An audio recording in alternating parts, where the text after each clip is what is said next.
cut my expenses by 40% for the past 4 months now, and it's been very helpful. And I want to help someone who's struggling to manage their money. I want to help someone who thinks that they have to make more money so that they can get comfortable, because I used to think that for a very long time. I was making this much money, okay, and it's not little and little. It was not small. It's not small, right? And it was not much at the same time. It was average. It was money that is supposed to make someone comfortable, but I was struggling so much to become comfortable, and I kept wondering, do I need to make more money so that now I can start living comfortably, right? Do I need to continue making more money to get another source of income, because I'm making this much money, but after I have paid my bills, after I have paid my expenses, after I have paid what I think is necessary, then I have not much left, right? And I used to struggle with it for a very, very long time. And because I consume a lot of financial knowledge online, but I'm so picky, I'm too picky. I think that I was one of the people that consumes a lot but does nothing about it, doesn't take action. So when I finally decided to take action on some financial knowledge I saw on TikTok, it really helped, and that is why I've come to share it here. And it has helped me a lot. With the same amount of money that I have been making, I'm still able to save more and live more comfortably, right? Even though I had to downsize. So that is what I want to share today. I'm not a financial advisor. I'd like to mention that. It's just what worked for me and what I believe can work for someone who's trying to make it through, who's trying to juggle their salary or their income so that it can fit everything that they want, and so that they can live comfortably, right? So the first thing, and as I've mentioned, the first thing that I'd like you to get out of your mind is that you need another income, or you need more money. Yes, that might be the ultimate solution to the most comfortable life that we want, but you can still make a good life for yourself with the same income that you're making, if you're confident enough, or if you're willing enough to cut some expenses. So nowadays, how do I categorize my expenses?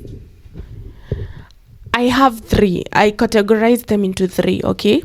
There's my survival needs. I'm looking at my notebook. Today I'm in my office. I categorize them into my survival needs, and then growth needs, and then my wants.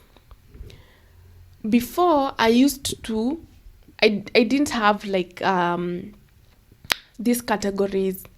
The money used to come, and then I used to write down all the expenses, and I'd pay what came first in the list, or what I thought was necessary. And even by the end of the list, I didn't have enough money to pay for everything on that list, and to keep. I didn't have much money to keep. So the first reason why I went to look for this solution is so that I can have more money to keep after paying everything, after doing everything. So nowadays I categorize my expenses, or my money, or my bills, right? My bills into survival needs. And for my survival needs, I'm talking of my rent, my shop rent, my business salaries, my utilities, everything that is fixed, right? And everything that has to be paid. For example, groceries. I know that this is how much meat I need in a month. This is how much garbage money I need in a month. This is how much electricity I consume every month. So all those needs survive, all those that I need to survive, right? All those needs that I need so that I'm not in debt. Then the following day, all those I categorized them into survival needs. And then the second one is my growth needs. As an entrepreneur, as someone who has no fixed income, you know how important it is to have some growth needs. For example, a land here and there, or some assets here and there, some investments, business ads or business goals, some books, like everything or anything that will help me grow as an entrepreneur and as a person. And I'm also a mom to a boy, so I prioritize having assets that my boy can inherit also. So that's why I'm talking of land and other physical assets. Okay, so this might be different for you. I'm just sharing what worked for me so that you can know how to categorize your needs. So everything, business marketing, business tools, everything that my business needs, I categorize them as growth needs.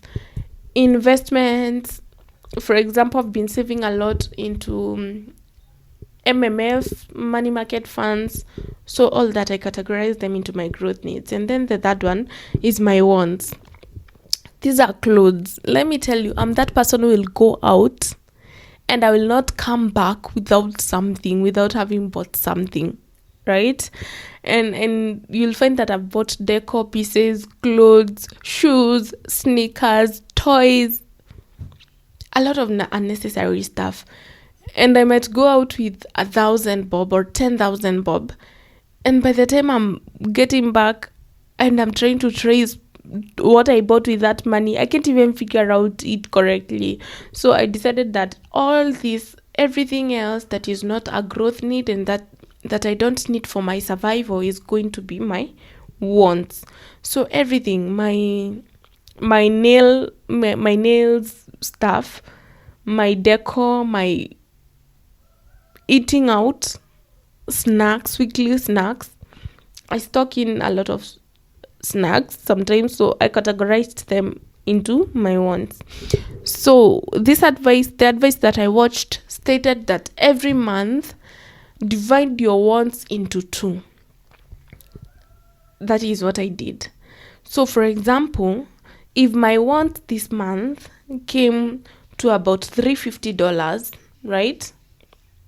Or let's start from $700, because I had I was using a lot of money for my wants, and I was always convincing myself that, oh, we only live once, oh, we only do this, So for example, I started at $700 a month. So this advice said that you should divide them by 2. So 700 divide by 2, that is 350. So that means that if I was spending 2,000 on clothes every month, then I had to make sure that I'm spending at least, or maximum, not at least, maximum, 1,000. Okay? If I was spending 5,000 on decor, and I'm 5,000, I'm saying it's in terms of shillings, right? Let me just use dollars. If I was spending $50 on decor pieces, then now I had to spend 25 this month or that month on decor. If I was eating out 3 times a week or 3 times a month, I had to make sure that I'm now eating 1.5 times a month. That way, you're not really feeling the impact of removing some of these things that you think you want, right? So if I was buying shoes, sneakers, 4 pairs, then I cut down to 2 pairs. Do you know a month is only 4 weeks? And you might not feel the impact of not having 4 pairs of sneakers. So that is what I did. And you have to be very brutal when it comes to what you need and what you want. So when you're writing down your survival needs, make sure that you're not including any wants at all. Okay? For example, if you're doing your nails 2 times a month, which you might think is necessary, but now you need to figure out your finances. You need more money back to yourself. You can choose to do your nails once a month, or you can choose to buy the equipment that you need to at least do your nails once a month and go get them professionally done once a month. Okay? So that is what you need to figure out. And it might not look like a lot, okay? It might look like you are downsizing a lot, like you're denying yourself what you really want. But if you look at it at a high level, it is all that you need to live a comfortable life. So if at the end of the month I'm saving $350 that I thought I didn't have, and then the next month I save the same, and then the next month I save even more, because as you go, what I have realized at the end of the 4 months is that when I started off the first month cutting $350, the second month I cut $350, the third month I was willing to sacrifice even more, because I was looking at my savings that were growing, I was looking at my investments that I was adding into, and that made me excited. I think it's human psychology for you to feel excited when your savings or when your security is growing.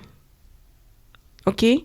So when you see these expenses that you've been cutting off growing, when you see not expenses, when you see these wants that you've been cutting off paying off, or giving you more savings, or giving you more money to keep for your security, it excites you to do it even more. And at the end of the time, you realize that you never really wanted all these things. You never really needed all these things. Then the other thing that I have also been implementing is buying things in bulk. I found that when I'm buying my groceries, for example, in bulk, for the whole month, it saves me a lot of money rather than buying weekly groceries. So if I need like rice, for example, we have wholesale shops that you can go to, right? And I found that when I'm buying 10 kgs at once, I'm being charged 1,800, right? For 10 kgs of rice. But if I buy a kg, I'm buying it for 300 bob. Meaning I'm saving 1,200 for a 10 kg to buy 10 kgs of rice. And 10 kgs will take me for a couple of months, right? So you see, it's the small things that you do, and it's forcing yourself to not spend that money that you have cut your wants to save, right? If you cut all your wants, then you go spend your money recklessly and not save it, you'll feel like you're denying yourself things. But if you can put that money somewhere that you'll see it growing, or somewhere that you'll see it producing good results, it will motivate you to keep going. Yeah. So that is like eliminating without pain. That is the strategy, right? You're eliminating things that you think you need, but now you're not making it painful for yourself, right? So for example, if you eat out every day when you're going to your corporate job, right?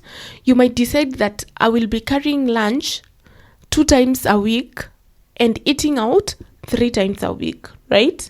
That way you're saving money for those 2 times a week, and it will when you see it working out, it will feel very good. So I don't know what you've been doing to help you develop financial discipline, but this is one of the things that I saw online and I've been implementing that really helped me, right? And yeah, the other thing that I've been doing is trying to pay off my debts. As a business person, I have debts. I also have a debt that I invested on land. I bought a land and I didn't have the full amount, so I went into debt to get it. So instead of paying the exact amount that the bank needs, I've been trying to overpay, right? And that has helped because it's cutting my interest, it's bringing down my interest, and it's helping me get there faster, pay the debt off faster. So the overall thing that I'd like for you to take from this video, if nothing, if you don't tell your money where to go, it will go where there is less pressure. If you don't tell your money that we are not going to satisfy the wants this month, if you don't tell your money that we have to pay rent, we have to pay for the survival needs and the growth needs first, your money will choose to pay the wants first. Right? Okay, let me repeat this with an example. If you don't tell your money that we have to pay rent before we go out, your money will choose to go out first before it pays the rent. And it will convince you that it's okay, we can pay the rent after we've gone out. We've been working so hard. If you don't tell your money to pay your employees before you pay other things, your money will convince you to go for the less pressure, to go for the stuff with the less pressure. Okay? So that is what you need to know. That is how you need to be categorizing your needs and be writing down. Kitambo, or before, I used to think that it's okay, I can pay off things without writing them down. I can pay invoices without recording that I have paid this invoice. Until I realized that when I don't have money in my account, I question, where did all this money go? Yet, if I had recorded, I can just come back to my computer or to my book and just figure out, this money went there, this money went there, money loves direction. This is what I'm learning. Money loves direction, and especially if you want to be well off. And I also learned how to be saving a lot of money one time when I was working for someone and I got laid off. But luckily, I had at least 6 months of emergency fund saved up. Do you know how excited I was to get laid off from that job? I was like, it's okay, you're laying me off, but I'm set and I know I can figure out something in 6 months. So if I didn't have that emergency fund at that point, I'd have probably gotten into depression, right? I'd have probably lost it. It would have been more stressful, and I would have maybe even compromised my morals to find money, to get money faster, to pay the bills, to get the rent. So that is what I just wanted to tell you. You feel better when you have some security, some monetary security. You feel better when you know that you don't have to stress to pay or to survive. So all this money that we've been dividing into two, make sure that it's secure where it is, and it's money that you can look at a year later and you'll be very proud of yourself, right? And one thing that might be helpful that I did, we have this, I found these investment groups, right? They are not really investments. Let me call them savings group, right?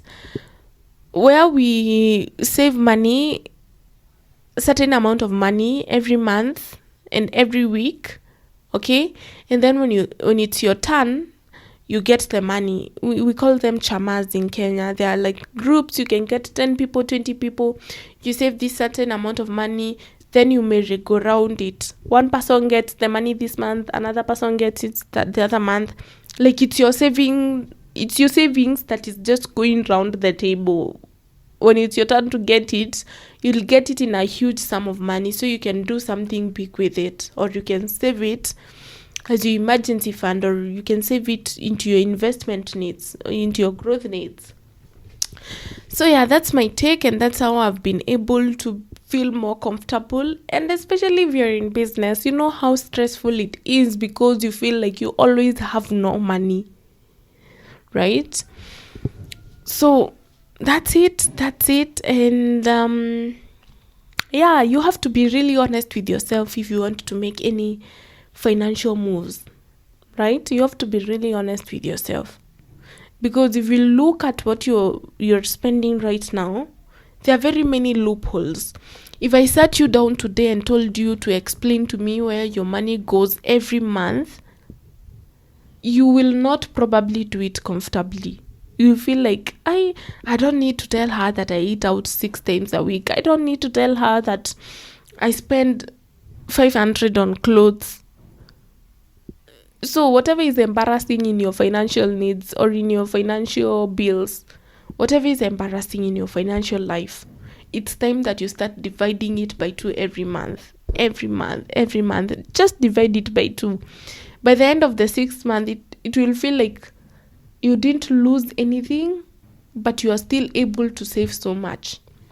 Yeah. So without talking much, that's it. This is just coming out of on top of my head, and I hope it helps someone, right? Yeah.